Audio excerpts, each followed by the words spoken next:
Ito naman guys yung 40 kilos. Inaabot daw to guys ng 4 na oras sa pagluluto.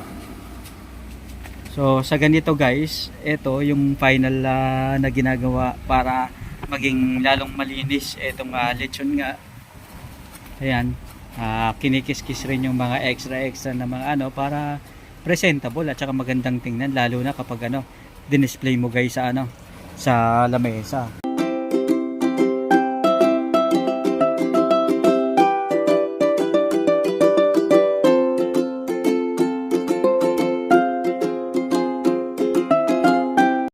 Ito na guys ang 40 kilos na lechon. Ayan, si kuya yung nagluto niyan, kaya special. Ayan. Tapos ito naman guys yung tinatawag nila mga 20 kilos to boss 30 kilos na lechon. Tapos ito, wow, talagang dito guys talagang amoy na amoy mo yung lechon na Tapos kanina guys yung pinipitik-pitik to, ayan, naririnig nyo guys. Yan ang tinatawag na malutong na lechon. So kapag narinig nyo yan guys, ibig sabihin, eto, nakikita nyo pa nga may usok-usok. Ayan, ibig sabihin guys yan, crispy yung lechon. Ganyan guys yung kapag napunta kayo guys sa handaan, yan yung masarap kurutin at saka masarap isausaw sa mga sa mga sausawan. Ayan, so nakita nyo naman guys, ayan naririnig nyo yung tunog. Yan ang masarap na lechon. Tunog ng masarap na lechon guys. So igiya dito sa Tigaon, Camarines Sur. Kapag gusto nyo guys umorder, message lang kayo sa kanilang Facebook page at syempre pwede kayong kumontak sa kanilang cellphone number para at least kayo na lang yung makipag-ugnayan sa kanila kung paano makakapag-deliver sa inyo, kung paano kayo makakapag-reserve kung may okasyon kayo guys. Ayun.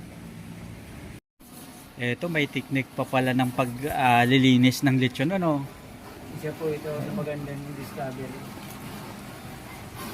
Kasi ang buo po ng baboy hindi po siya nasusunog. Oo. Talagang tinatorch pa para talagang presentable na presentable So ito guys, nasa final phase na tayo guys. Ganito yung pagpe-prepare ng lechon for delivery. Syempre para guys hindi mapahiya dun sa pagdideliveran ninyo. At syempre, alam naman natin guys, kapag may lechon na handaan, talagang ibig sabihin, bongga yan, di ba? Tsaka pang centerpiece kasi guys yung lechon. So, mas maganda talaga guys kapag pulido at saka presentable, yung malinis na malinis. Ayan.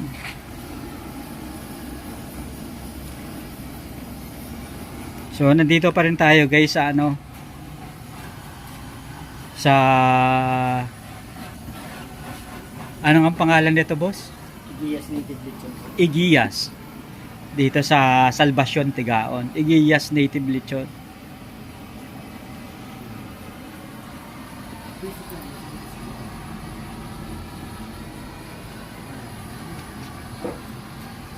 So ganito guys yung final phase ng preparation para sa delivery guys ng lechon. Ito.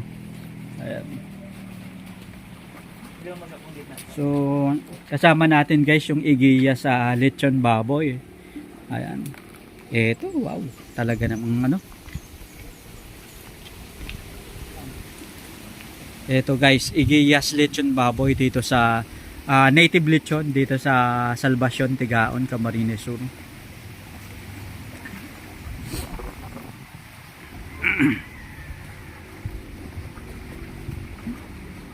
So eto, ganyan guys yung tinatanggal yung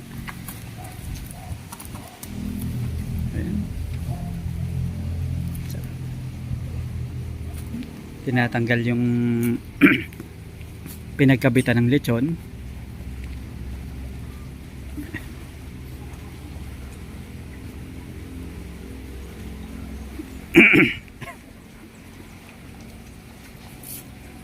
Ito.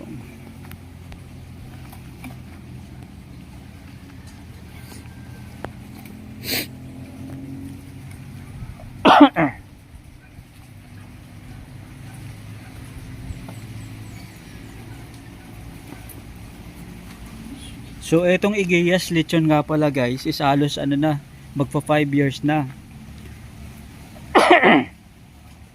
Nagsimula sila guys ng 2018. Eto, actually etong mga lechon na to guys is order, 2 lechon in 1 day, gagamitin sa isang okasyon dito sa bayan ng Tigaon.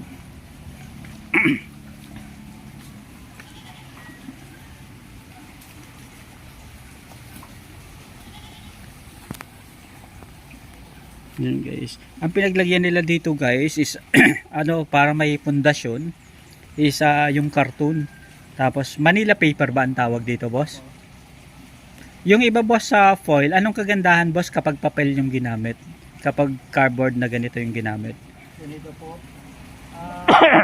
Nakakadagdag pa yun sa lutong ng lechon o Init niya nami-maintain? kasi po, nakakalabas lang siya. Oo. Kapag sa foil, Usually ang lechon, kailangan po, hindi siya, hindi kulob. hindi siya nakukulong.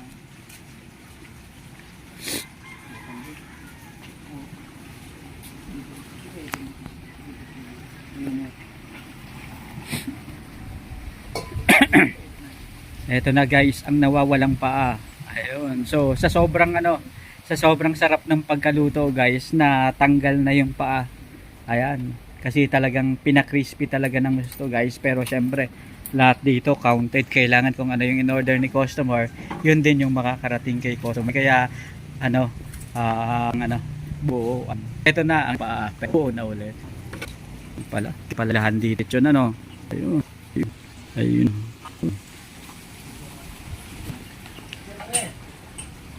Genau.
Guys, yung 40 kilos.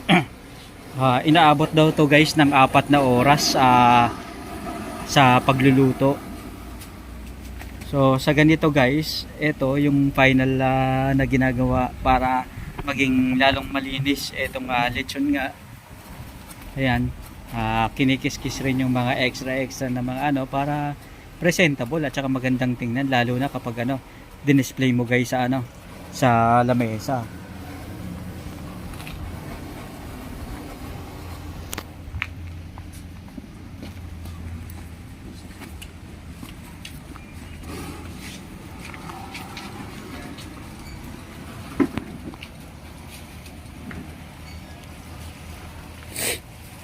Ito, nakita nyo naman talagang ganda ng kulay ng ng lechon.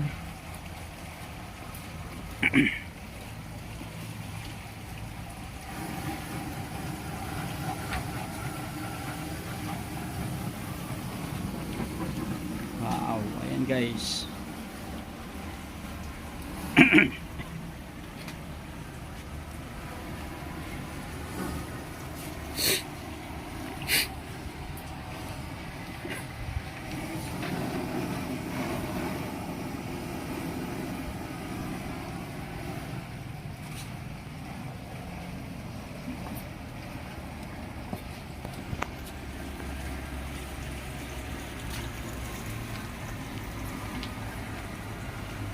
Pero before sir, nakapagsimula ka sir ng ibang business o eto na talaga yung unang business venture mo? Pinakauna po namin na business po ito.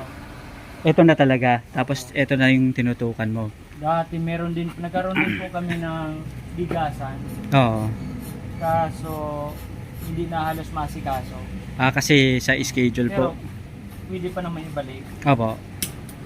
Kaso ngayon, hindi inaabot ng oras po. Opo. Tapos meron din yung gates for lang po, hindi kaya ng oras. Hindi na natin masikaso. Oo. Pero kapag pagsimula ng test, makakaisip at makakaip ka Oo, talaga, bumalik ka, no? Tapos po nung nagkita kami na bigas, yung nut talaga, si bigas, yun talaga bibenta nito. Ang na-discover ko po, kada yung bigas, mga customer. Ng mga tao. Oo. Way back din, hindi ko din pili yung mga narating sa amin. Hindi benefit yung game. Lang lido, ang buo, no?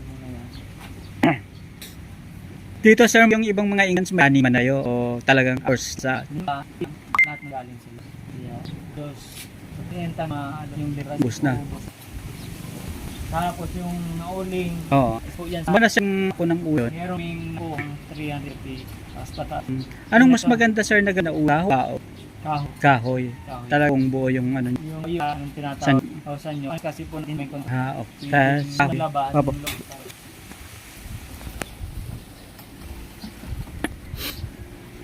At one global ko, tinadaan dito.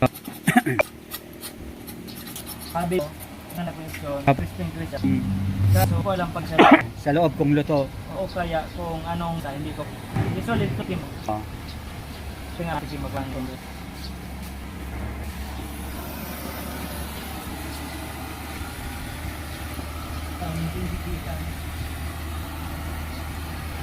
Tam pinantay dan boss, baka ano? Baka ano? Yang